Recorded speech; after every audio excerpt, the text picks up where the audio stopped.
इस देश में धार्मिक युद्ध भड़काने के लिए केवल और केवल सुप्रीम कोर्ट जिम्मेवार है। जितना कानून होता है, धर्म का ऊपर जितना विरोध आता है, इसको ठीक से डिसीजन देना सुप्रीम कोर्ट का काम है। सुप्रीम कोर्ट की सीमा यह है कि भारत का संविधान जिस कानून को बनाया उस कानून की उसको व्याख्या करनी है। सुप्रीम कोर्ट एक इंस्टीट्यूशन है, एक प्रतिष्ठान है जो देखता है सब जगह आईन ठीक से पालन होता है क्या नहीं है। आपने ट्वीट करते हुए लिखा है कि अगर सुप्रीम कोर्ट ही अगर कोर्ट से ही सारे कानून बनेंगे तो कहीं ना कहीं पार्लियामेंट के दरवाजे बंद कर देने चाहिए। बंद हो जाने चाहिए ना।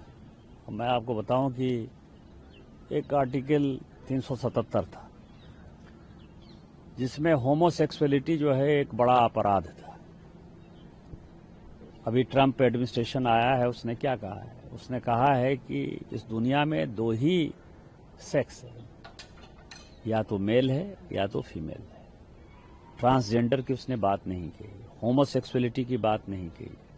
पूरी क्रिश्चियन कम्युनिटी हो, पूरी हिंदू कम्युनिटी हो, पूरी मुस्लिम कम्युनिटी हो, पूरी बुद्ध हो, जैन हो, सिख हो, सभी ये मानते हैं कि होमोसेक्सुअलिटी एक अपराध है। सुप्रीम कोर्ट ने वन फाइन मॉर्निंग कहा कि नहीं, ये केस हम एबॉलिश करते हैं, ये आर्टिकल एबॉलिश करते हैं। हमने आईटी एक्ट बनाया। आईटी एक्ट में सबसे ज्यादा दुखी कौन है? महिलाएं हैं, महिलाओं के पौर आते हैं, बच्चे हैं, बच्चे के पौर आते हैं, उनकी सेक्सुअलिटी के बारे में जो है हंगामा होता है। एक दिन सुप्रीम कोर्ट खड़ा होता है, वो कहता है 66 से खत्म कर दिया हमने, आईटी एक्ट खत्म कर दिया। अभी आप समझिए, मैंने आर्टिकल 141 का बहुत बड़ा जो है अध्ययन किया है।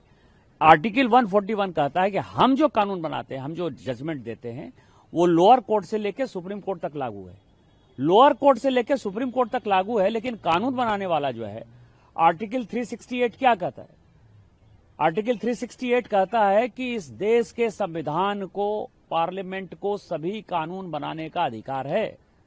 कानून की व्याख्या करने का अधिकार सुप्रीम कोर्ट का है। वो कह रहा है कि 3 महीने में जो है राष्ट्रपति बता दें कि क्या करना है, 3 महीने में गवर्नर बता दें कि क्या करना है, और उसके बाद आज जो है ये देश राम कृष्ण सीता राधा 12 ज्योतिर्लिंग से लेकर 51 शक्तिपीठ का है। सनातन की परंपरा है, लाखों साल की परंपरा है। आप जब राम मंदिर का विषय होता है तो आप राम मंदिर में कहते हो कि कागज दिखाओ, कागज दिखाओ। कृष्ण जन्मभूमि का मामला आएगा मथुरा में तो कहोगे कागज दिखाओ। आप जब शिव की बात होगी, ज्ञान वापी मस्जिद की बात आएगी, कागज दिखाओ। और आज केवल आप मुगलों के आने के बाद जो मस्जिद बने हैं उसके लिए कहते हैं कि आप कागज कहां से दिखाओ।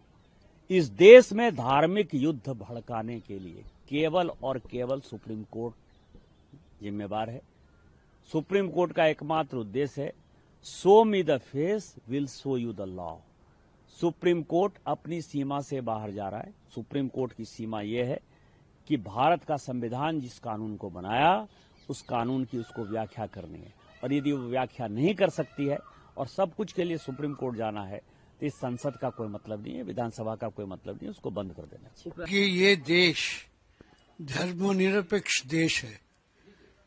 हम लोग का जो संविधान है वो भी मानता है ये धर्मनिरपेक्षता ये संविधान का एक वैशिष्ट है।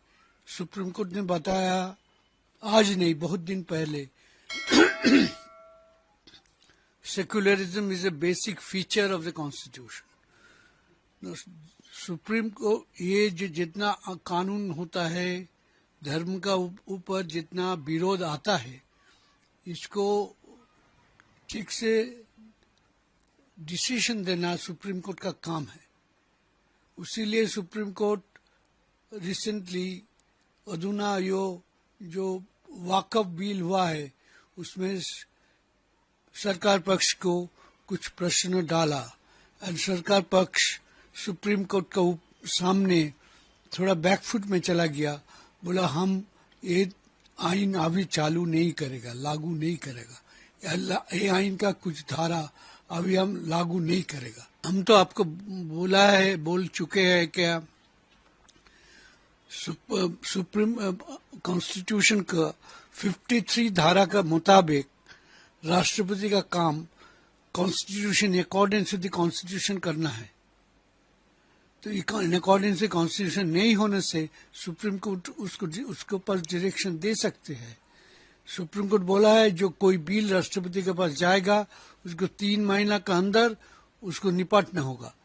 इसमें तो ये खराबी कुछ नहीं है, ये तो गणतंत्र का जो भीत है उसको मजबूत करता है। धनखड़ जी को सोचना चाहिए जे हम लोग का under our constitution nobody is above the law, आइन के ऊपर कोई नहीं है। राष्ट्रपति हो, उपराष्ट्रपति हो, सुप्रीम कोर्ट एक इंस्टीट्यूशन है, एक प्रतिष्ठान है जो देखता है सब जगह आइन ठीक से पालन होता है क्या नहीं है। ये